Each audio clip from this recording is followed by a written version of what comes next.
Sportez-vous bien. Sportez-vous bien. L'actualité sportive en partenariat avec Intersport. Jean Sureda. Bonsoir à tous et bienvenue dans Sportez-vous bien, heureux de vous retrouver. Nous sommes ensemble pendant une heure pour débattre avec mes fidèles compagnons de l'actualité sportive de la semaine avec des invités acteurs du sport de haut niveau. Au programme ce soir, les tant attendus coups de cœur et coups de gueule de nos chroniqueurs. Maxime Brossard, encore une fois, vous donnera l'agenda de la semaine. Et enfin, le débat avec le bilan des clubs toulousains à quelques semaines des vacances de Noël. Et on verra si certains auront de jolis cadeaux. Et enfin, nous recevrons Olivier Crumble, sélectionneur de l'équipe de France de handball féminin, une semaine avant le début des championnats du monde au Japon. Avec nous ce soir, Marek Keta. Bonsoir Marek. Bonsoir à tous. Julien Delmas. Bonsoir Julien. Bonsoir. Timothée Rouvière. Bonsoir Timothée. Salut. Et Maxime Brossard. Bonsoir Maxime. Salut. Oui, oula, je sais pas si c'est autorisé ça là. Mais c'est ce que j'allais dire. Ouais. Je me suis permis. Pour une fois. J'ai pas déposé la marque. Il fallait le breveter avant. Mais alors on va expliquer à nos auditeurs, on va expliquer à Julien Delmas qui est stagiaire à Radio Présence, à Radio Présence et qui est avec nous ce soir. Exactement. Et qui est là pour l'émission ce soir. Lucas, Maxime, je vais y arriver. Il dit toujours salut. D'accord. Sauf qu'il n'y a que lui qui dit salut. Et là, on a vu que Timothée. Il a essayé, c'est bien. Il a tenté. Il le tente. Il faut. On est dans une émission de sport, faut être décontracté quoi. Faut être fair play. C'est pas ce qu'on nous apprend. Prochaine fois, je dirais yo. Je pensais que t'allais innover vraiment avec le salut. Non. Bon, Julien, ça va? Bien accueilli? Super, un plaisir d'être là, tout le monde est sympa apparemment. Bon, il y en a quelques-uns, ils le sont moins, mais je vous laisserai découvrir au cours de l'émission. Au cours de l'émission. Vous allez regarder quoi ce soir, Timothée Rouvière? Parce qu'on me chambre sur Camping Paradis et sur Joséphine Ange Gardien, mais j'ai appris quelque chose, monsieur Rouvière. Mais qu'est-ce que vous avez appris? Qu'est-ce que vous avez appris? Dites-moi. Bazar de la charité, ça vous dit quelque chose? Alors, moi je fais ma promotion, j'en ai rien à faire. Ça a commencé la semaine dernière, partenariat Netflix TF1, le Bazar de la charité, film historique, fantastique, tout ce que vous voulez. Moi, ça a fait ma soirée. Ça a l'air pas mal. C'est un peu mieux quand même que Camping Paradis quoi. Ah oui, non. Joséphine, ça se finit mal le Bazar de la charité. Les effets spéciaux la dernière fois, mais c'est catastrophique. C'est tourné au Kosovo quoi. C'est pas possible un truc comme ça. Marek, c'est mieux Camping Paradis, Joséphine Ange Gardien. Non mais moi je quitte l'émission là. Il a tout donné. Je suis en pleine forme. Je vois que vous êtes en canne, on vous a vu danser d'ailleurs. Ça va les genoux là, pas trop mal. Je suis en chaise roulante là aujourd'hui. Bientôt sur TF1. On salue Coraline qui a mis le suite de la section Paloise. On en parlera tout à l'heure pourquoi. Et on salue Romain parce que Romain était avec moi durant la soirée. On avait fait une petite soirée samedi. J'avais bien dansé, Romain, non? Très bien, j'ai des preuves visuelles. On peut les voir les preuves. On verra ça en antenne. Bon, je vois que vous êtes prêts, messieurs. On va pouvoir démarrer avec les coups de cœur et les coups de gueule. Sportez-vous bien. Les coups de cœur et les coups de gueule. Chaque semaine, vous nous parlez d'un événement sportif qui vous a marqué, une joie, une déception. Cette semaine, vous êtes plutôt content. Il y a 3 coups de cœur et un coup de gueule. Alors, le coup de gueule, on va le garder quand même tout à l'heure parce qu'on va parler du rugby. Il y a 2 coups de cœur, un coup de cœur, un coup de gueule rugby, c'est Maxime et Timothée. Mais je vais me tourner vers Marek. On va commencer par le basket. C'est un coup de cœur sur un petit génie là quand même. Un petit génie. NBA. Un petit génie du basket. C'est la grosse surprise de ce début de saison en NBA. Il s'appelle Luka Doncic. Il a 20 ans. Il est slovène. C'est seulement sa 2e saison NBA en pro. Il a été drafté du coup l'an dernier depuis le Real. Nous, en Europe, donc on le connaît pour ses exploits au Real Madrid. Il a été élu rookie de l'année l'an dernier et cette année, il surprend tout le monde en fait, puisqu'il est sur du 30-10-10. Il est sur une moyenne de triple-double. C'est très impressionnant. Il reste sur 5 victoires avec les Mavericks de Dallas. Notamment face à Houston qui était un peu le match test hier face à James Harden qui lui aussi est James Harden donc qui veut devenir le MVP cette saison. Et donc ce jeune Luka Doncic qui nous fait largement penser à Larry Bird, donc la légende des Celtics dans les années 80-90. C'était considéré donc comme le meilleur joueur blanc de l'histoire de la NBA. Il y a beaucoup de similitudes dans leur jeu, ce côté un peu académique mais très intelligent, un QI basket assez élevé chez notre ami Doncic. Pas vraiment formaté finalement la NBA peut-être, non?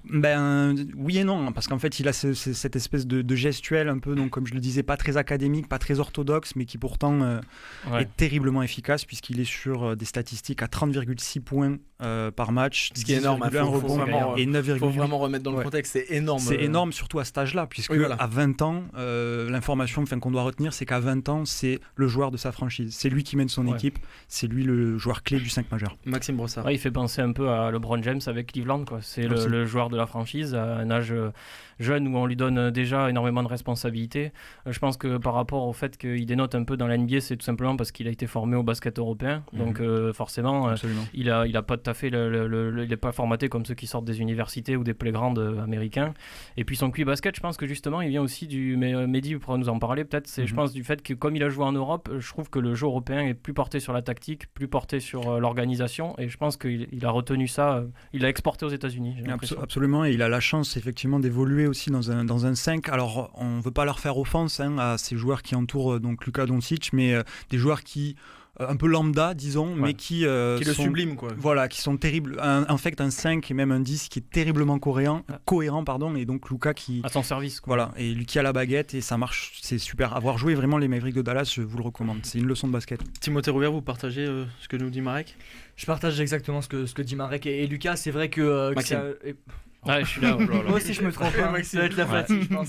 Et Maxime, c'est vrai que c'est un joueur qui est arrivé il y a 2 ans en NBA, et le fait de le voir performer dès l'année dernière et encore surperformer cette année, alors que souvent il y a un fossé entre ce qui se passe en Europe et la NBA, et là il confirme année après année.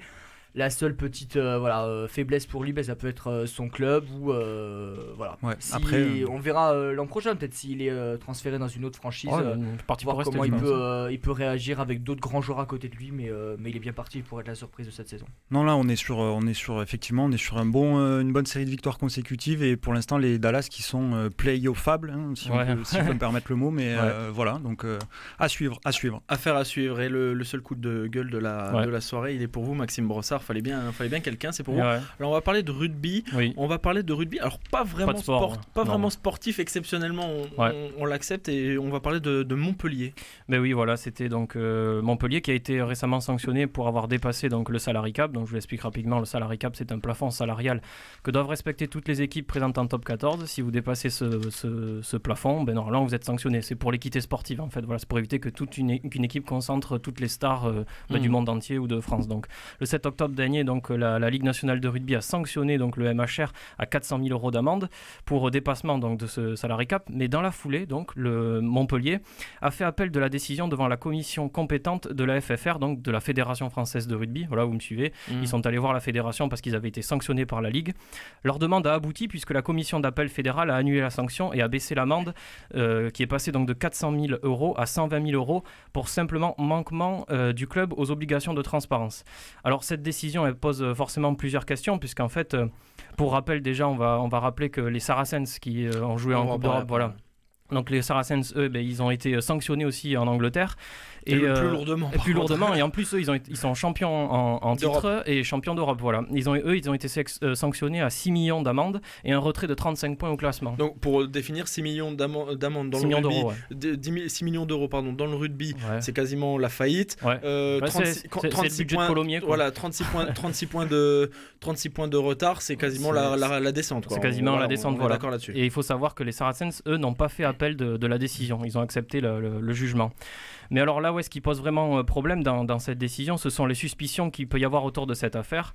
Car comme vous le savez, en fait, Montpellier est dirigé par Moed Altrad, qui est le créateur de l'entreprise Altrad, qui est aussi le sponsor principal qui figure sur le maillot du 15 de France. Le 15 de France qui dépend donc de la Fédération française de rugby.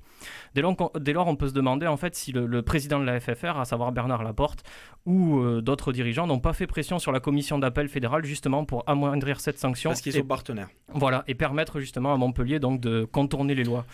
Donc en 3 points rapidement, j'avais juste envie de dire que ça fausse le championnat. Ensuite, au niveau de l'image de la fédération, c'est catastrophique, ça pue la magouille. Ils n'avaient pas besoin de ça. Ouais, surtout que c'est déjà les bons rap tous les deux là. Et ensuite, au niveau du 3e point, qui pour moi est le plus important finalement, qui va avoir de répercussions importantes, c'est la tension en fait entre la Ligue et la fédération a été ravivée.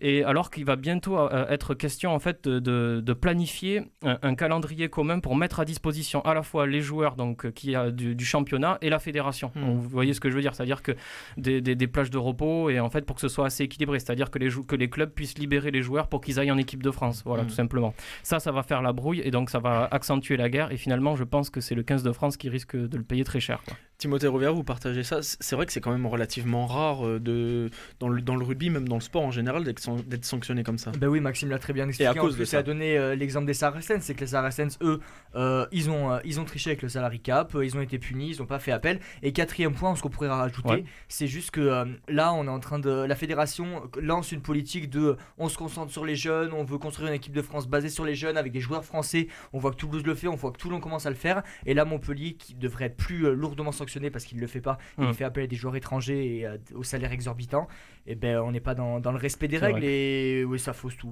Vous êtes d'accord, Maxime, avec ça? Oui, totalement d'accord. Voilà, je pense que de toute façon, l'image de la fédération est en train de se ternir et c'est dommage puisque la Coupe du Monde, la prochaine Coupe du Monde est en France 2023. Elle est pleine de promesses et j'espère que ça ne va pas les briser, ces promesses. Et on parlera avec vous, Timothée Rouvière, tout à l'heure du coup de cœur. Ce sera sur le rugby des clubs français en top 14. Je me tourne vers le nouveau de la bande, vers Julien Delmas. On va le dire à nos auditeurs. J'ai eu du mal avec le nom de famille tout à l'heure. On ne sait pas pourquoi. On va partir sur un coup de cœur. C'est sur le handball. Oui, le Phoenix ça, qui réalise un très bon début de saison. Super début de saison. À l'image de leur match de mercredi soir d'ailleurs, contre Ivry, ils ont quand même calé un +9.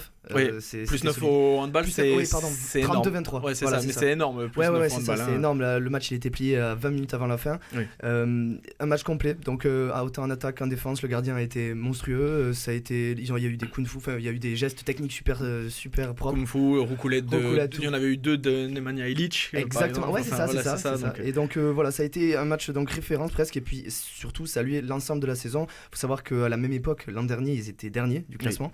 Et donc voilà, là ils sont seconds, bon, même s'ils sont à égalité avec Nîmes et Montpellier. Et Nantes aussi. Et il y a Nantes qui est ex-aequo avec. Et Nantes alors, ouais, ça doit être ça.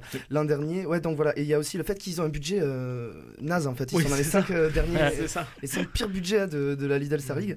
Et donc voilà, donc félicitations à Philippe Gardan. Et petit coup de cœur spécial en fait pour Luc Stein, qui est vraiment un joueur exceptionnel. Et justement, on va peut-être le recevoir. Petite info, on va normalement le recevoir avant Noël, ce joueur du Phoenix Toulouse Handball que j'ai eu l'occasion de rencontrer, d'interviewer après les matchs, qui est vraiment adorable et qui en plus d'être adorable, il est super bon. C'est peut-être le principal qu'on lui demande. Timothée Rouvière, c'est vrai que ça égaye un petit peu la ville de Toulouse où le foot, on va en parler tout à l'heure sans commentaire, le rugby a un peu de mal, il y a des circonstances atténuantes avec la Coupe du Monde, etc. C'est vrai que c'est le handball où il faut aller en ce moment, quoi. Et ben c'est vrai que ça fait du bien parce que c'est vrai que Toulouse et le Phoenix ça a été compliqué l'an dernier, ils sont bien remontés au niveau de la 7e ou 8e place et moi j'ai l'impression que Toulouse ils se font un recrutement très très astucieux. C'est comparé à Nantes, Montpellier avec peu de moyens, comme a dit Julien, voilà, avec peu de moyens ils arrivent à faire quelque chose d'énorme. Et Paris surtout qui arrache toutes les stars planétaires et européennes, et ben ils prennent des petits Espagnols, des petits joueurs français qui font progresser au plus haut niveau et après ils les vendent à prix d'or. Exactement, il y a Ferran Solé justement qui part au PSG à la fin de la saison, et comme dit Philippe Gardan lui-même, il a la chance d'avoir des gens qui vont faire du scoutisme, mais un truc de fou. Ils abattent un travail, c'est monstrueux. C'est grâce à eux surtout que Luc Stein, entre autres, est arrivé. Et Nemanja Ilić, l'année dernière, avait été prêté au FC Barcelone, rien que ça. Alors, pour comparer, le FC Barcelone en handball, c'est exactement le même truc. C'est exactement la même chose qu'au foot. Donc voilà, il est allé chez le mastodonte du handball espagnol. Timothée Rouvière. Et surtout, je crois que Toulouse a fait un très bon choix en engageant Philippe Gardan, qui est un entraîneur charismatique, qui pousse ses joueurs, qui a réussi à emmener tout le club derrière lui. Il connaît le métier. On l'avait reçu en début de saison. Qui connaît très bien le métier. Qui a été champion du monde avec les Barjons en 95 et voilà, le fait de fédérer autour de Philippe Gardan, ça a bien aidé Toulouse. Et on gardait la parole, Timothée Rouvière. On va conclure avec un coup de cœur. On va retourner sur le rugby. Alors on avait parlé un petit peu de tout ce qui avait problème d'argent et problème de contrat, etc. avec Maxime Brossard, mais vous, on va vraiment parler de sport parce que c'est un coup de cœur sur les clubs français en Coupe d'Europe de rugby. C'était encore une fois ce week-end. Bah oui, moi j'ai passé un bon week-end devant ma télé, au contraire de vous qui avez vu la défaite du FC Sochaux, mais on va éviter de trop l'ébriter. Les clubs français, j'ai rien dit là pour une fois. Rien du tout. Tolérance. C'est ça. Ils ont plutôt bien marché les clubs français, et surtout moi j'ai trouvé qu'ils ont été très très courageux, notamment en Challenge Cup. Toulouse qui a eu un match compliqué avec de la pluie, le début de match Challenge Cup, c'est la petite Coupe d'Europe sans négliger. Voilà. Et Toulouse qui a gagné 32-17 contre le Connacht. Le Racing Métro 92 qui ont frôlé l'exploit à Tonnant Park quand même sur la pelouse du Munster 21-21 alors qu'il y a eu une grosse domination parisienne pendant tout le match. Et parler très vite de Pau parce que je vois Coraline qui est en train de se ronger les ongles là. Je vois qu'elle est en train de sauter sur sa chaise et elle s'énerve, mais ça viendra juste après. Hein. On parle d'abord des grands clubs et après on se retrouvera sur les petits. Ou des grandes victoires à la fin. Oui, c'est ça. Le meilleur pour la fin, c'est ce qu'on dit. Montpellier, ça a été aussi compliqué. Ils ont pris un rouge avec Jacques Duplessis en début de deuxième mi-temps. Victoire 30-27. Bon, un peu plus compliqué pour La Rochelle et Lyon et Clermont. Mais ils sont tombés contre des gros aussi. Ils sont tombés contre des gros aussi. Mais Lyon a bien rivalisé contre le Leinster quand même, qui est peut-être dans le top 3. Maxime confirmera là. Ouais, pas trop parce qu'ils étaient chez eux. Et de toute façon, Lyon, c'est des débutants en Coupe d'Europe. Donc ils apprennent quoi. On peut pas trop leur en vouloir après. Ils leur ont tenu la trajet jusqu'à la 60e au moins. C'est une saison d'apprentissage en Coupe d'Europe pour Lyon. Et pour la petite Coupe d'Europe, belle victoire de Toulon à la 86e minute contre les Scarlets de Llanelli 17-16. Bordeaux qui fait un beau match nul contre Édimbourg 16 partout. Et 3 victoires. Alors j'ai pour Castres contre Worcester, je crois que c'est comme ça. Compliqué pour le Stade Français 13-12 contre les Zèbres. Et enfin la formidable victoire. Regardez le sourire éclatant. 61-19 essais à 1 contre Calisano, le petit club italien. Donc, mais c'est bien pour les clubs français. C'est bien pour les clubs français qui ont bien performé. Il y a eu des bons résultats lors de la première journée, donc pourvu que ça dure. Et pourvu que ça dure, on en parlera d'un des clubs français, ce sera le Stade Toulousain qui est engagé bien évidemment en Coupe d'Europe en tant que champion de France en titre. Merci messieurs, nous on se retrouve dans moins de 4 minutes avec l'agenda de la semaine. À tout de suite.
Portez-vous bien ?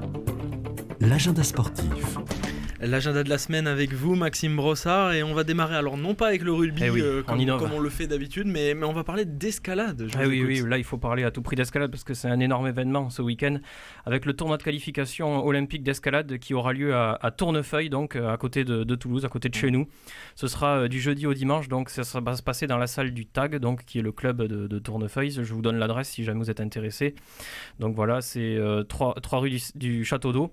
Voilà, donc vont se réunir les 44 meilleurs grimpeurs, on va dire, du monde, du moins ceux qui n'ont pas encore eu le ticket pour se qualifier pour les Jeux Olympiques à Tokyo. Ils vont donc s'affronter autour de 3 épreuves, qui sont les 3 épreuves reines de l'escalade, qui sont donc le bloc, la difficulté et la vitesse. Ça va commencer donc jeudi avec la qualification homme vitesse, ce sera à 11h, à 13h ce sera le bloc, à 16h15 ce sera la difficulté. Le vendredi donc ce sera les qualifications femmes avec à 11h la vitesse, 13h le bloc et 16h15 la difficulté. Et les finales, malheureusement il n'y a plus de place déjà, c'est déjà complet, donc il vous reste que jeudi ou vendredi. Voilà, si vous avez ou des enfants, n'hésitez pas à les encourager à sécher l'école pour aller voir ces beaux bel événement. Ce sera samedi donc les finale homme à 18h45 et dimanche ce sera la finale femme à 13h45. Voilà. Un mot de rugby, là on va repartir dans le plus classique entre guillemets. On part avec donc la Pro D2 comme d'hab, mais là il n'y aura pas de journée, mais c'est juste un match en retard. Montauban donc qui va se déplacer à Aurillac, ce sera vendredi à 20h.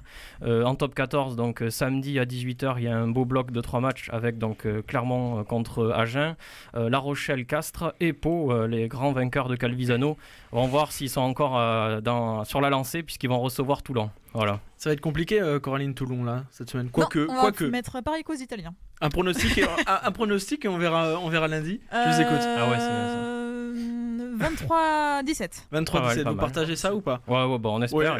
On espère pour Coraline. Et donc dimanche à 16h50, le Stade Toulousain qui va recevoir une ancienne gloire du club avec Yannick Bru, donc à la tête de Bayonne, qui va venir à Toulouse, pour clôturer cette journée de top 14. Donc après il y a la Fédérale 1 toujours rapidement, donc samedi à 19h il y aura Pamiers-Tarbes, Albi Lannemezan dans la poule 3 bien sûr, et dimanche à 15h il y aura Lavore-Bagnères, Moléon-Laurent, Groyer-Florence, et à 15h30 le choc. Alors là si vous aimez le MMA, le rugby, la boxe en même temps, je vous invite à aller voir Saint-Sulpice-sur-Lèze contre Blagnac, ce sera à 15h30 à la frontière de l'Ariège. Voilà, si vous êtes vaillant, à la frontière de l'Ariège. N'hésitez pas à y aller si vous aimez le rugby et les marrons, c'est le moment d'y aller quoi. Et rapidement aussi, parce qu'on me l'a fait remarquer, il y a les filles à l'élite 1 féminine, la poule 1, donc il y aura Rouen contre Lens, c'est pas loin de chez Coraline. Ce sera samedi à 20h, et poule 2 dimanche, donc il y aura le Stade Toulousain qui se déplace à Lille à 13h, et Blagnac, les filles de Blagnac qui reçoivent les filles du Loup à 15h. Voilà. Et au moins c'est complet. Ah oui, là c'est complet. On va parler un peu de football, rien ne va plus pour le TFC. Avant de parler du TFC, je voulais parler surtout de Sochaux en fait, qui en a pris 4 contre Lens. Donc voilà, ils ont perdu. Oui, donc là j'ai du mal à faire la transition en fait parce qu'il y a eu 4-0, je sais pas trop quoi dire de plus quoi. Rapidement, Sochaux a perdu 4-0 malheureusement. Ça fait très très mal. Je passe à Rodez quoi du coup. Une équipe qui gagne, qui essaye. Non, ils sont sur 3 défaites de rang. Les Ruténois, ils sont 12e du classement et ils vont affronter Le Havre ce week-end. Ce sera la première dans leur stade à Paul-Vignon. Voilà, chaude ambiance là, ça va être la folie là-bas. Et pour Sochaux donc ce sera donc samedi à 14h30 si je dis pas de bêtises. Ce sera Sochaux donc 5e qui va recevoir 3, 4e pour tenter on va dire de relever la tête. Rappelez-moi donc du coup pour le TFC qui a perdu contre l'OM 2-0 donc c'était hier soir. Là ils vont à Nantes. Ils vont à Nantes dimanche et ils vont essayer de stopper une série de 4 défaites d'affilée. Ça va être compliqué pour le TFC. Voilà, et rapidement Colomiers, donc match à ne pas perdre aussi puisque Colomiers reçoit les derniers de leur poule en National 2, donc ils vont jouer contre le Stade Bordelais. Ce sera samedi à 18h. Belle saison des Columérains, on n'arrête pas de le répéter, ils sont 4e du classement. On en a parlé avec Julien Delmas juste avant, mais on a un petit mot de handball. Le Phoenix va bien. Ouais, le Phoenix va bien, voilà, comme l'a dit Julien, ils ont mis une belle rouste à Ivry lors de la dernière journée. Pour cette 11e journée, ils vont se déplacer chez le dernier, si j'ai pas de bêtises, Créteil, voilà. Le Phoenix qui est pour l'instant donc on va dire 3e, mais 2e ex-aequo, mais 3e au niveau du classement, voilà. Donc ça peut être une belle opération comptable, une victoire à Créteil, voilà. Et un mot de basket, de volley, de hockey sur glace, on va terminer un peu pêle-mêle. On finit pêle-mêle comme d'hab. Donc le TBC 12e qui a perdu donc, lors de la dernière journée. Ils étaient chez le leader, donc c'est un peu logique. Ils ont perdu contre Angers, 84 à 69. Et là, ils reçoivent donc le derby. Et, là aussi, ça va être, à mon avis, ça va cogner. Ils vont jouer contre Bordeaux, donc ce sera vendredi à 20h30. Le TBC qui n'est pas très très bien classé, ils sont 12e, donc il va falloir relever la tête un peu. Les filles de Colomiers, donc Colomiers-Voiron, ce sera à 20h à la salle René Picmal ce samedi, donc à Colomiers. Elles font une belle saison, elles sont en 2e. Et le TMB, malheureusement, ils ont connu leur première défaite de la saison face au leader à la maison, 67-71 contre Aulnois. Voilà. Et là, elles vont à Chartres ce samedi à 20h. Voilà. Et on est complet. Non, volley, on est complet pour le basket. On est complet pour le basket, ouais. Donc le volley, ce sera la 9e journée, les Spacers ont battu Nantes 3-7 à 1. Là, ils vont à Nice. Les Spacers font aussi une belle saison. On en parlera tout à l'heure. De salle également. qui marche bien, ils sont 5e. Ce sera vendredi à 20h. Et pour finir, le hockey, le sport de glace. Un peu moins, puisque ils ont perdu à domicile contre Courchevel 5-3. Les Belugas sont 7e, donc il va falloir se bouger un peu s'ils veulent attraper les playoffs. Et ils vont commencer donc la phase retour ce samedi contre Vaujany. Ce sera en déplacement là-bas à 20h. Voilà. Merci Maxime Brossard. Moi, nous sommes complets. On va pouvoir passer avec notre invité. Sportez-vous bien.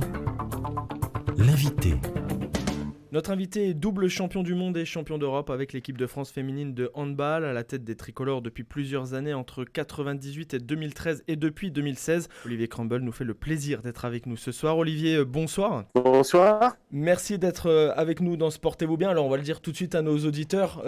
C'est une émission enregistrée. Nous sommes mercredi parce que si on le fait en direct à 19h en France, il est 4h du matin au Japon. Donc c'est un petit peu compliqué pour vous. Merci d'être avec nous dans Sportez-vous bien. Vous avez joué au handball depuis toujours. Vous êtes dans le handball depuis toujours. Comment vous êtes venu à jouer au handball ? C'était à l'école ? Comment vous êtes tombé dans le handball entre guillemets ? Oui, moi j'étais plutôt issu d'une famille qui faisait de l'athlétisme et puis j'ai fait du handball à l'école primaire avec l'UCEP qui existe toujours.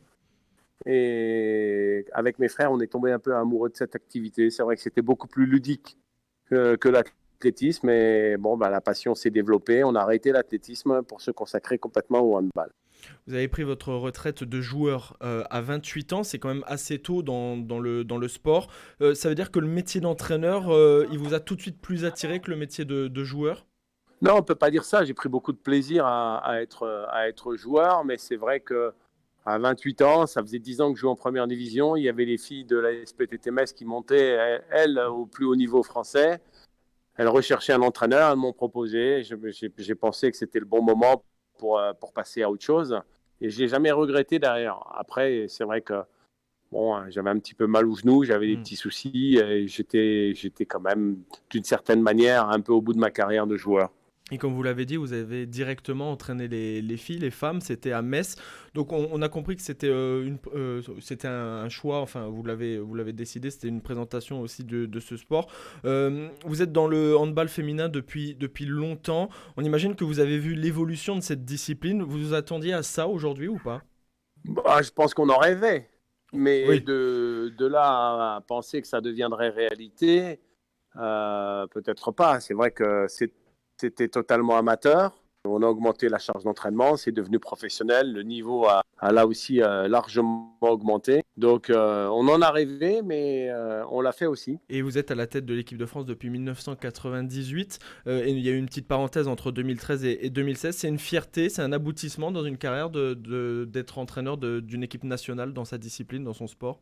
C'est une très grande fierté, bien sûr. Vous vous rendez compte, être entraîneur-sélectionneur de l'équipe nationale, c'est une chance extraordinaire. On manage les meilleures joueuses françaises. C'est un poste à enjeu avec beaucoup de pression, mais c'est un poste formidable aussi, très particulier parce que c'est pas du tout le même métier qu'entraîneur de club. On les a peu souvent, donc il faut performer très vite. Mais c'est un métier que j'adore en tout cas. Et il y a une différence, comme vous l'avez dit, donc, entre le métier d'entraîneur de club et d'entraîneur de sélection. Vous préférez quoi, vous ? Si on suit votre carrière, c'est peut-être presque la sélection que vous préférez. C'est mieux ? Mais c'est pas pareil. Il y a aussi, c'est aussi très passionnant d'entraîner en club et c'est peut-être moins frustrant d'entraîner en club parce que on a en fait, on entraîne beaucoup plus en club qu'en équipe nationale. Par contre, quand on est ambitieux, l'équipe nationale, on manage énormément. On manage des matchs vraiment à très fort enjeu, avec un maximum de pression. Et en fait, moi, j'adore ça. Mais j'aime bien aussi entraîner. Et le travail d'entraîneur de club, c'est plus au quotidien. C'est plus dans la continuité. Vous êtes dans le handball féminin depuis toujours en tant qu'entraîneur. Vous avez conscience ou pas que le handball féminin vous doit beaucoup pour ce que vous avez fait avec l'équipe de France particulièrement ou pas? Alors, il doit tout autant aussi aux joueuses. Je pense que, comme je dis toujours, c'est les joueuses qui font les résultats. C'est elles qui, dans les moments ultimes, vont arracher cette victoire d'un but là où... si on perd d'un but, malheureusement, beaucoup trop de monde considère qu'on passe au travers. Mais j'ai toujours autant d'engagement et autant de passion par rapport à ce métier, par rapport au handball féminin. Et j'ai beaucoup de respect pour les joueuses parce que je trouve qu'elles ont un investissement qui est courageux. C'est pas facile de jouer au handball pour une femme. Et quand on voit à quel niveau elles arrivent, c'est extraordinaire et ça mérite le respect. Les championnats du monde, ça démarre le 30 novembre au Japon. Vous êtes déjà arrivé au Japon, d'où l'interview enregistrée et donc le décalage horaire. Comment se passe l'acclimatation au Japon ? Bien. Là, on est sur un tournoi, ce qu'on appelle test event, c'est-à-dire le tournoi qui permet de préparer les Jeux Olympiques. Donc, on est une semaine à Tokyo, dans de très bonnes conditions. Le voyage s'est bien passé. On se remet en route doucement parce que vous savez qu'après un aussi long voyage avec des décalages horaires, il faut être prudent. Mais je pense qu'on va avancer vite et puis bien profiter de ces 10 jours de travail pour être au top dès le premier match contre la Corée parce qu'il ne va pas falloir faire d'erreurs en première poule. Il y a l'acclimatation extérieure, vous venez d'en parler, il y a aussi l'acclimatation sportive. Quel est le programme type pour expliquer un petit peu à nos auditeurs pour l'équipe de France de handball ? Écoutez, on essaye de s'entraîner une fois par jour, voire 2 fois par jour quand on peut. Et puis après, il y a pas mal de réunions vidéo. Donc des réunions, des entraînements, des soins, bien sûr les repas. Toute la journée va très vite en fait. On a beaucoup de travail et donc on essaye d'organiser le temps aussi, mais aussi de prendre un petit peu de temps pour découvrir, pour s'enrichir culturellement. Je pense que c'est important pour les sportifs. Quand ils vont dans un pays qu'ils ne connaissent pas, d'essayer de comprendre cette culture et d'avoir le bonheur de voyager, parce que dans la vie, avoir le bonheur, avoir la chance de voyager, c'est un bonheur extrême et c'est rare, donc il faut en profiter. Vous êtes dans la poule B pour la Coupe du Monde, vous allez jouer contre la Corée du Sud, l'Allemagne, le Brésil, le Danemark. Comment vous jugez le niveau de ce groupe ? C'est le groupe le plus difficile, le plus fort. C'est le groupe de la mort, puisqu'il n'y aura que 3 qualifiés. Il faut faire avec. Vous avez des fois des tirages favorables, d'autres défavorables. Celui-là, il est clairement défavorable. À nous de sortir en très bonne position de cette poule, mais on sait que ça ne va pas être facile face à des équipes qui sont à la fois très fortes et puis notamment 2 Européens qui vont se battre pour la qualification olympique, alors que c'est vrai que la France, la Corée et le Brésil sont déjà qualifiés pour les Jeux Olympiques. Une question de Maxime Brossard. Oui, moi justement, vous dites que c'est le groupe de la mort. En plus de ça, j'ai envie de vous demander comment on se prépare quand on est un peu l'équipe à battre. J'ai envie de dire, vous sortez de 2 titres consécutifs, tout le monde vous attend au tournant. Comment on se prépare mentalement à être l'équipe qu'il faut battre à tout prix, quoi. De toute façon, nous d'abord, on travaille beaucoup au niveau de la préparation mentale. On a un préparateur mental et je pense que ce qu'il faut faire dans la vie, c'est de profiter de tous les événements et de profiter de toutes les situations. C'est aussi un avantage d'être leader parce qu'on a une grande confiance en nous. On a gagné les 2 dernières compétitions, mais ce qu'il ne faudrait pas, effectivement, c'est qu'on ait perdu la rage. Alors, on travaille par rapport à ça et le préparateur mental, j'ai totalement confiance en lui. Je sais qu'il va les préparer au top. Est-ce que c'est plus dur justement pour un sélectionneur de préparer une équipe qui est championne du monde et championne d'Europe ? On parle sur le plan mental. C'est plus difficile, plus facile ? Comment voit ça pour le sélectionneur ? C'est ni plus facile ni plus difficile. C'est simplement une des situations qui évoluent et par rapport aux situations qui évoluent, il faut s'adapter. Capacité d'adaptation, c'est quand même quelque chose d'essentiel. Donc voilà, on est en mouvement en permanence. Vous avez connu les victoires avec l'équipe de France de handball, malheureusement les défaites. Jusqu'à peu, justement, cette équipe a buté sur la dernière marche et aujourd'hui elle gagne. Quel a été le déclic, justement, pour finalement rajouter des lignes au palmarès tricolore ? Je ne pense pas qu'il y ait un déclic. C'est un ensemble de situations, d'événements qui font qu'à un moment donné, vous êtes un peu mieux armé, un peu mieux préparé, un peu plus en confiance et ça fait la petite différence. Je pense que le groupe a pris conscience à Rio, quand on a perdu la finale des Jeux Olympiques, on ne perdait pas par hasard, qu'il nous manquait encore quelque chose. Et donc, on a travaillé, justement, beaucoup travaillé pour optimiser nos qualités et réussir à franchir cette dernière marche. Bon, ça a bien fonctionné les 2 dernières fois et on va chercher à continuer à surfer sur la vague de la réussite. Et justement, aucune équipe n'a réussi à conserver son titre mondial depuis la Russie en 2007. Ils avaient gagné en 2007, ils avaient même fait le triplé avec 2007, 2005 et 2009. C'est un coin dans votre tête de conserver le titre mondial. C'est extrêmement dur, on l'imagine, mais c'est faisable, oui, mais c'est un coin dans votre tête. C'est un objectif ? L'objectif, c'est de faire le mieux possible à chaque fois et puis, de viser très haut.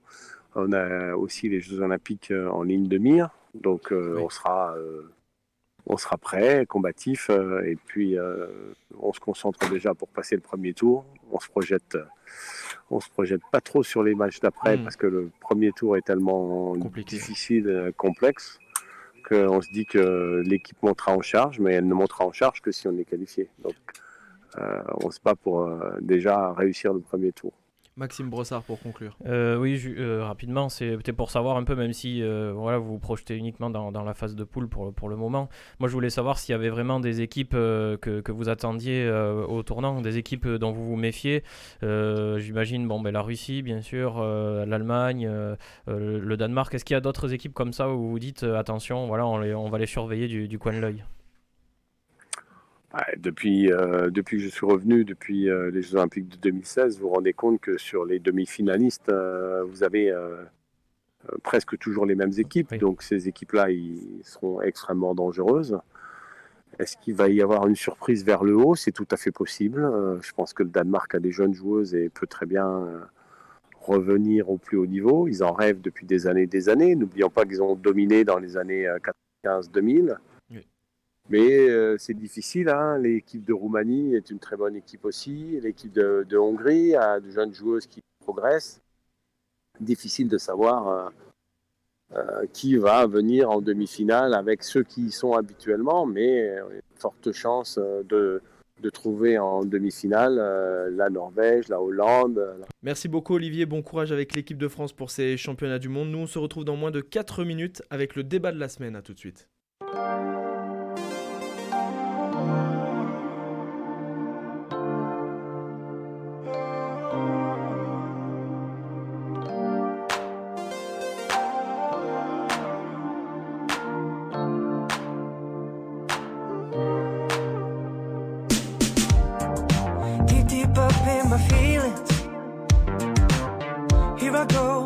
Here I go again.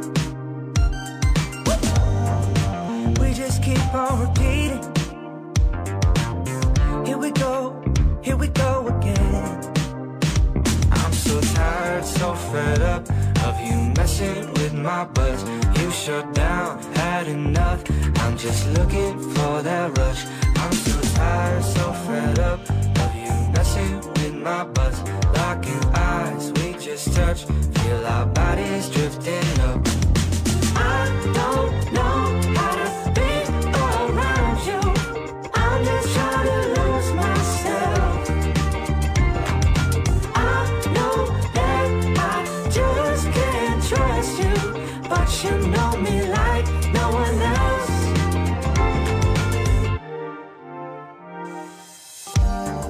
Stuck up in the middle, in between you and I.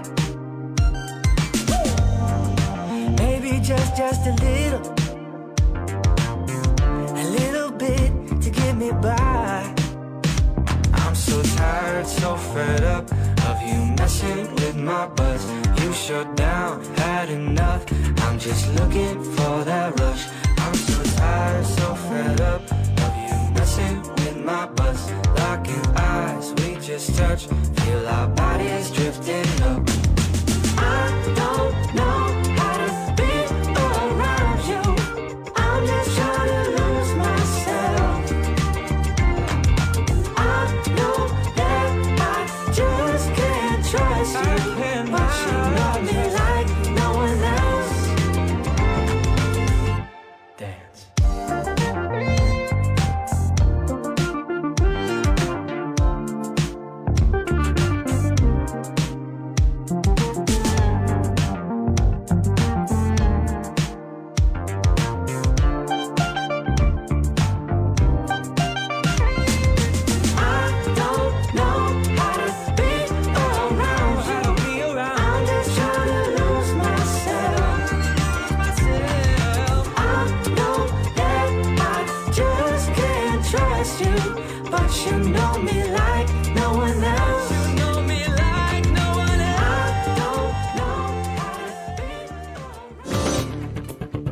Portez-vous bien.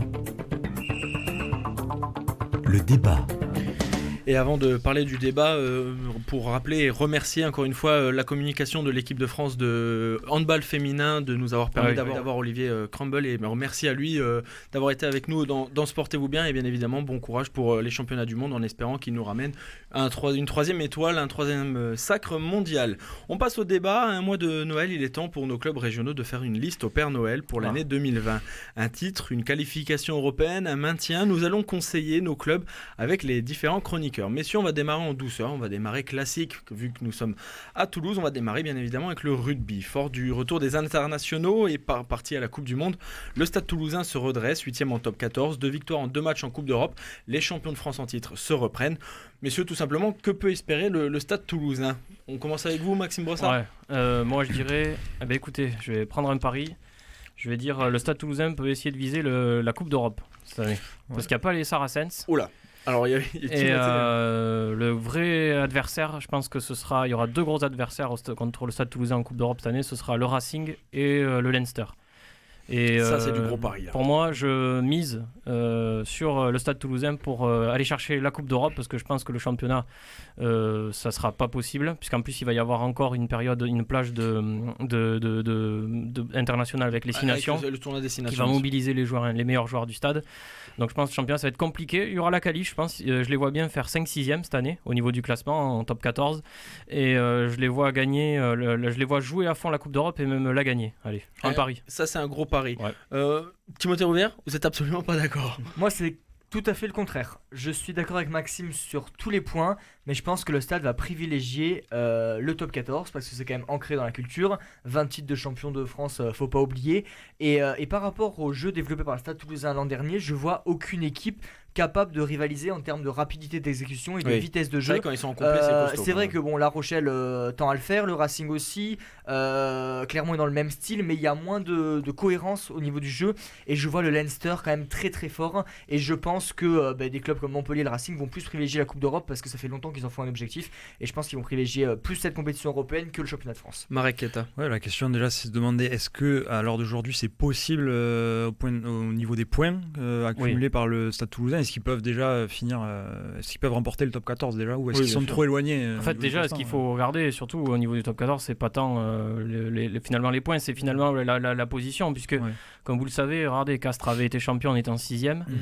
Donc ça veut rien dire au rugby, finalement les cartes sont rebattues. Ça on verra, on fera un débat si vous voulez sur l'FC Sochaux, mais là je pense qu'on va perdre des auditeurs. Mais non, pour revenir au stade, moi je tente ce petit pari là, allez, je me dis je tente un coup quoi. Le dernier club français, le dernier club du top 14 tout simplement à avoir réussi le doublé, c'est-à-dire avoir conservé son titre, c'est le Stade Toulousain. Et c'était quand ? C'était le premier titre en 2010, le deuxième en 2011, une année post-Coupe du Monde. C'est exactement comme cette année. Toulouse sait le faire. Toulouse sait le faire, mais depuis 2011 tout a changé. Mais il va falloir choisir. Justement, question messieurs. Je pense est-ce qu'il va falloir choisir, ou est-ce que Toulouse a les moyens de jouer les deux tableaux, c'est-à-dire le top 14 et la Champions Cup. Ils peuvent pas jouer les deux tableaux. Moi je trouve que les clubs français se sont renforcés très fortement cette année. Les clubs anglais, irlandais, écossais se sont aussi très bien renforcés. Il y a beaucoup de joueurs sud-africains, néo-zélandais qui sont venus dans ce championnat post-Coupe du Monde, quoi. Post-Coupe du Monde. Donc ça va être quand même très compliqué de jouer sur les deux tableaux. On sait que Toulouse a une très grosse profondeur de banc, mais moins que l'an dernier, moi j'ai l'impression.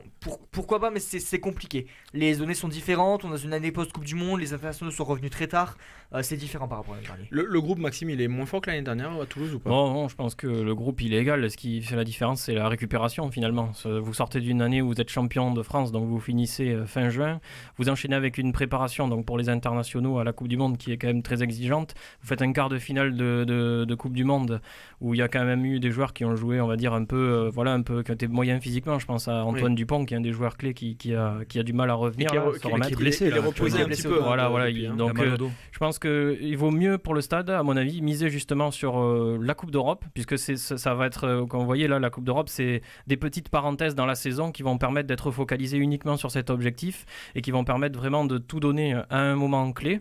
Tandis que, en plus, quand vous passez, vous êtes directement en quart, quoi. C'est pas comme au foot, donc ça va plus vite, quoi. Une fois que vous êtes en quart, après, généralement, et si vous avez la chance d'être premier, vous recevez le quart chez vous, donc c'est quand même incroyable, quoi. Mais non, je pense que je les vois bien miser. C'est pour ça que je les vois miser sur cette Coupe d'Europe, et peut-être je les vois moins performants en championnat, parce que le championnat c'est un marathon, et je pense que quand on va arriver à avril, mai, voilà, là à mon avis même il risque d'y avoir de la casse, quoi. Mais je vais me faire l'avocat du diable, et ce que je ne souhaite pas bien évidemment au Stade Toulousain, mais tout simplement si le Stade Toulousain, comme le dit Maxime, mise tout sur la Champions Cup, la Coupe d'Europe, et qu'ils se font éliminer malheureusement dès les quarts de finale, un accident de parcours, ça peut arriver, etc.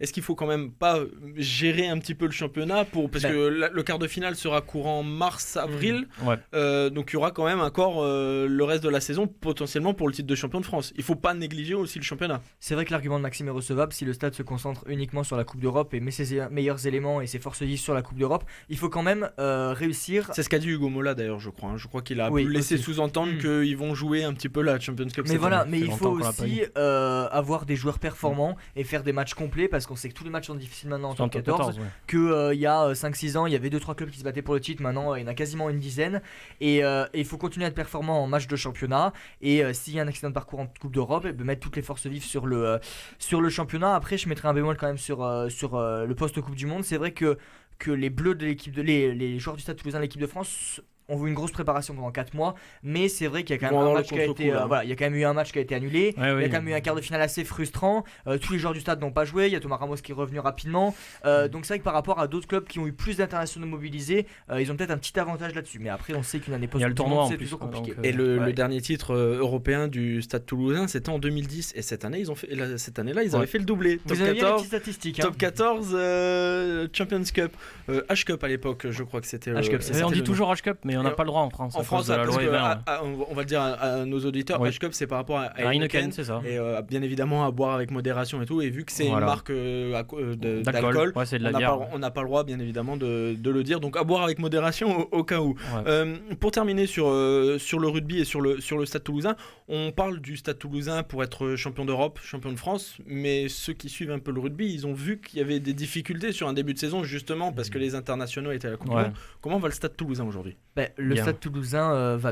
J'ai envie de répondre la même chose. Le Stade Toulousain va bien. C'est vrai que ça a été compliqué. Et les suiveurs pouvaient s'inquiéter un petit peu, mais les vrais supporters et ceux qui suivent vraiment le Stade Toulousain au quotidien, savent que c'est toujours compliqué, parce que quand vous avez toute une ligne derrière qui part à la Coupe du Monde, c'est compliqué avec le jeu que développe le Stade Toulousain de mettre tout ça en place. Mais là, ça revient petit à petit. Moi, j'ai été très impressionné par le match de Clermont qui est une très très grosse équipe, remake de la finale de l'an dernier. Et là, on voit que le Stade en Coupe d'Europe performe aussi contre deux grosses équipes pas faciles à jouer. Donc, ça va rentrer dans l'ordre tranquillement. Vous êtes d'accord avec ça, Maxime? Ils vont être au niveau, mais c'est un peu long vu que ça va suivre son cours. Et puis je pense que ça a été aussi l'occasion de donner encore un peu plus de temps de jeu à certains jeunes. Aussi, ça a été l'occasion de faire de quelques tests, quelques essayages. Voilà. Là, le Stade, je trouve que ils vont bien et je pense qu'ils vont faire une belle saison avec ce pari-là, je vous dis, ce pari de la Champions Cup. Timothée Rouvière pour conclure. Et c'est vrai que si on compare à l'an dernier où on a vu le Stade en haut du classement pendant toute la saison, c'est vrai que là ils sont moins souvent dans les 6, donc ça a un petit peu étonné, mais tout va rentrer dans l'ordre, il n'y a pas de souci. J'ai dit pour conclure, mais je vais rajouter une petite question. Est-ce que sur le plan mental ils sont capables de tenir ? Parce qu'on le sait, c'est là où la difficulté aussi de tenir à haut niveau, c'est d'enchaîner les gros matchs, d'enchaîner les performances. Il faut se faire mal, il faut que psychologiquement on se dise je dois me faire mal physiquement.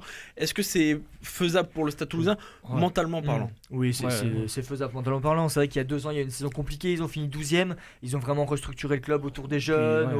Ça faisait le dernier titre, c'était en 2012, donc il y avait quand même, je pense, une certaine soif de titre, une certaine soif de victoire dans ce club. Et là, ils vont pouvoir continuer d'épancher cette soif avec, là, je vous dis, les échéances à venir. Donc, quand on est un club de ce niveau, c'est comme quand vous regardez les grandes équipes au foot, au hand, on n'est jamais rassasié, on veut toujours gagner. D'ailleurs, les joueurs sont là pour ça, sinon ils signeraient, je sais pas où, je vais pas dire de nom. Ouais. Les pauvres palois. La petite pique gratuite. Regarde, Coraline. Ça va ? Vous savez que je peux couper les micros à La menace. Excusez-moi, Coraline, Pau est le meilleur club du monde. Merci. Bon, on va parler un petit peu de football où Pau se porte plutôt bien en championnat. Ils sont en 3e division pour Pau. Très bien. On va parler de football. Et par contre, on va pas s'amuser. Défait pour la 4e fois de suite en Ligue 1 hier par l'Olympique de Marseille au Stadium, 2-0. Le TFC avant-dernier reste régulier finalement sur ses performances depuis plus de 4 ans et 5 ans même. Tout simplement, messieurs, va-t-il avoir encore un maintien miracle pour le TFC, Marek ? C'est très dur à dire. On est vraiment mal parti parce que, donc, on le sait, Mehdi nous le rappelle quasiment chaque semaine. On a une crise donc déjà au sein du club, au niveau sportif, mais aussi avec les supporters. Là, je pense à une image forte de ce week-end. Donc, la défaite, évidemment, face à l'Olympique de Marseille, mais le gardien Baptiste René, donc, qui a eu le seul joueur de l'effectif toulousain à avoir eu le courage d'aller affronter donc les Indians, les supporters de Toulouse, et une vidéo troublante a été postée par nos confrères du site lesviolets.com, où on voit donc Baptiste René se manger toutes les réflexions possibles imaginables. Ça va très mal du côté des supporters. On ne sait pas comment on peut sortir de là. Voilà, l'idée c'est, moi en tant que supporter aussi du TFC, ce serait de rester positif, d'accompagner l'équipe. Je pense que c'est à ce niveau-là, on est avant-dernier, à ce moment-là de la saison, je pense que la seule solution effectivement c'est d'essayer de rester positif. C'est facile à dire encore une fois, mais je vois pas vraiment comment on peut sortir de là. Julien, on s'ennuie quand on va au stadium quand même. Non mais c'est vrai, rien que pour y avoir été ce week-end, tu parlais des supporters, déjà c'est impressionnant, on a l'impression qu'on est à Marseille, ils sont à domicile. Ça c'est quasiment partout. Mais en plus de ça, l'ambiance qu'ils mettent par rapport à la tribune, d'un côté il faut le dire, tant pis on est à Toulouse, mais ça avait rien à voir. Il y avait les Toulousains, ils étaient assis assommés, et de là en face les Marseillais étaient en folie. Non mais c'est vrai, et ça fait bizarre. Timothée Rouvière. C'est vrai que Mehdi serait là et il pleurerait. Il se cacherait sous la table, il viendrait même pas, je pense. Mais voilà, Toulouse c'est le même problème. Moi la question c'est est-ce qu'il faut pas changer d'entraîneur encore une fois. Non mais Antoine Camboré ça fait 2 mois qu'il est là. Le premier match ça a marché, mais si on emmène un entraîneur et que ça marche un match, stop. Maxime Brossard. Vous avez réveillé Maxime Brossard. Ouais, non, mais je pense qu'il faut pas changer d'entraîneur. Je pense que là en fait Antoine Camboré est arrivé et ça fait combien de matchs qu'il est là ? Ça fait 5 matchs. 5 matchs, voilà. Ouais. Je pense que là, il a essayé, on va dire, de gagner un peu par le jeu, de montrer un peu de jeu, de redorer un peu le blason de cette équipe en montrant qu'ils avaient les capacités de jouer. Mais là, je pense qu'il est en train de se dire, j'ai des pieds carrés dans l'équipe, il va falloir blinder. Non, mais il va falloir se mettre en mode maintien, il va falloir que ça brille moins, mais il va falloir que ce soit efficace. Je pense qu'il va mettre des compositions très défensive et ça va envoyer des gros ballons devant et ça va défendre et ça va arrêter les paillettes et ça va chercher à gagner. Donc, pas changer d'entraîneur. Je pense que c'est la personne idéale pour sauver le club. Et justement, il était à Guingamp l'année dernière où il avait été viré de Guingamp. Guingamp est malheureusement pour eux descendu en Ligue 2 et il avait terminé à Dijon où il avait sauvé Dijon en barrage. Donc on va dire qu'il est dans le spécialiste. Il est dans le Pascal Guerrier. 4 défaites de suite pour le TFC, Rennes, Lyon, Montpellier et Marseille. C'était hier soir au stadium chez nos confrères de Canal+. C'est quoi le problème en fait?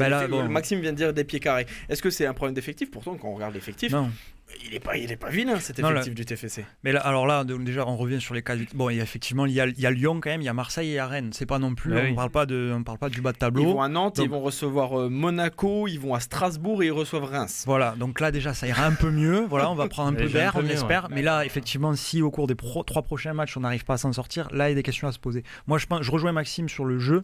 Je pense que là, la solution, elle est plus. On va pas créer du beau jeu cette année. C'est bon, on le sait. C'est pas cette année. On s'en fout. Là, le problème, il est au niveau du mental. Donc, il faut effectivement passer en mode maintien. Voilà, passer en mode maintien et raviver les consciences. Julien, ça fait beaucoup de fois qu'on joue le maintien. Ouais, non, mais exactement. Il y a eu énormément de cartons jaunes. Non, il y a eu un carton rouge ce week-end. Il y en a eu peut-être 6 cartons jaunes, 6 ou on va dire qu'ils ont durci un petit peu le jeu. Non, mais peut-être le problème, c'est un peu de ça s'agir. Enfin, je sais pas comment se sont passés les autres matchs. Ouais, non mais j'ai envie de dire quelque chose mais qui va faire mal, mais ça fait 10 ans qu'on joue le match, ça fait 10 ans que ça joue défensif. Moi je pense que c'est là-haut, c'est tout là-haut, c'est au niveau du projet de jeu, hein. C'est au niveau du projet de jeu et du projet de club. Tout simplement. Ouais, il y a eu 3 fois 17ème sur les 5 dernières années, dont un maintien plus que miracle en 2016. Il y a eu 18ème et barragiste il y a 2 ans. Non, ça avait quelque chose, les gens, avec Sochaux un peu. Ah, mais totalement. On en avait parlé d'ailleurs, c'était un peu cette configuration pour. Exactement, on en rigole, mais Sochaux, Nancy, Metz qui fait l'ascenseur.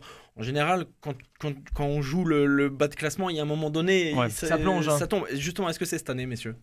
Ce que je souhaite bien évidemment pas du tout. On le saura en fin de saison. On le saura en fin de saison. Ouais, après la trêve, je pense qu'après la trêve, si on est toujours dans la zone rouge, je pense qu'on pourra sérieusement se poser la question. Il y a toujours aussi la question du barrage. Donc finalement, même si vous finissez, voilà, si vous avez la possibilité de disputer un barrage, il y a quand même, on va dire, une petite chance de vous en sortir, quoi. Donc après, oui, mais de toute façon là, on est dans une situation de survie. Donc je pense qu'il faut regarder toutes les éventualités possibles pour se sauver. Le but quand même, c'est de garder un club professionnel en Ligue 1 à Toulouse, quoi. Donc même si c'est moche, tant pis. Et surtout, c'est ce que nous avait dit Mehdi la semaine dernière, je crois, c'est pas l'année pour descendre en termes de droits directs, etc. Il faut surtout pas descendre cette année pour les clubs de Ligue 1. Pourtant, à l'heure actuelle, le TFC en Ligue 2, ils sont 19e avant-dernier, ils ont un point d'avance sur Nîmes, mais Nîmes a un match en retard, et si Nîmes, sur son match en retard, fait juste match nul, Toulouse passe dernier. C'est ça, mais voilà, comme dit Maxime, c'est vrai qu'il y a la possibilité du barrage, mais voilà, on sait qu'il faut accrocher à la 18e place, tout simplement. Et on verra bien évidemment l'actualité. Un petit mot là, vite fait de 30 secondes, j'ai oublié de vous le dire sur le rugby, de Colomiers. Comment va Colomiers l'année dernière? En rugby, on parle de rugby. Dernière, c'était pas bien, et cette année ça va? Ouais, l'année dernière ils ont fini 14e, ils sont sauvés à l'avant-dernière journée, et là ils sont 3e ex-aequo. Ils font une superbe saison, en plus il y a du jeu, donc vraiment il faut aller les voir, et puis j'espère que ça va continuer lors de la reprise avec le 4e bloc de Pro D2 qui va commencer. Voilà, là ils sont à l'entrève cette semaine. Et on suivra également Rodez en Ligue 2. On parle encore une fois de la Ligue 2. Rodez qui est 12e de Dominos Ligue 2, qui se rapproche de plus en plus d'un maintien. Merci beaucoup messieurs, merci à Coraline et Romain à la réalisation. Bon film chez nos confrères de TF1 pour Timothée Rouvière. Merci Julien d'avoir été avec nous ce soir. Merci à vous. Et on se retrouve nous la semaine prochaine sur Sportez-vous bien. À bientôt. Bonsoir.